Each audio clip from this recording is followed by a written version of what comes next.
Mga kapudi, meron na naman akong bagong iti-taste test na coffee ngayon. So ito nga yung Great Taste Premium Roast Dark Roasted Robusta Coffee Beans. So yan yung kanyang packaging. Ang ganda ng packaging niya, no? Kaya tara, taste test na natin to.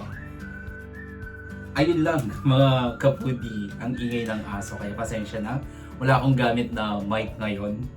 Kasi yung mga mic na yung mic receiver ko is hindi ko alam kung saan ko nalagay, baka nalaglag. Pero siguro mga sa susunod na araw mag-order na rin ako ng mic para mas maganda yung quality ng ating content.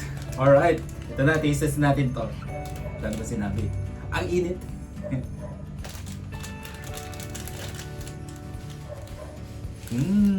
Ang bango ng kanyang aroma, ang ingay ng dumaan. Ang bango ng aroma niya guys, mga kapudi.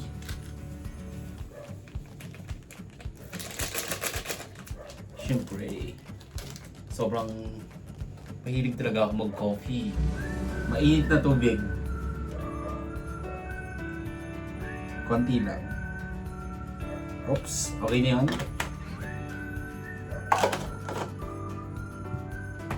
Haluin na natin.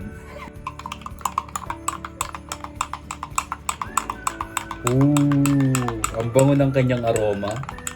Umaamoy, sumasamyo dito sa loob ng aking room. Yung amoy ng coffee. Yung dark roasted niya, amoy na amoy din. Ako lang ba yung sobrang adik na adik sa amoy ng kape? Sobrang bango-bango talaga ako. Alright, tikman na natin to. Ito na yung exciting part. Tikiman.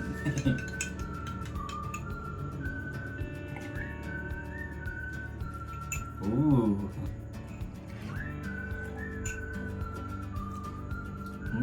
Sarap ah. Oh, grabe. Ang ingay naman ng dumaan. Narinig niyo ba? Mga chingko, tignan nyo. Pinagpapawisan na ako. Pero dito tayo sa kape. Sobrang sarap ng kanyang lasa. Yung pagka-roast dun sa coffee is lasang-lasa siya.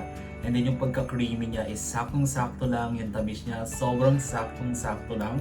Ang sarap ng combination and nakaka-addict yung lasa niya.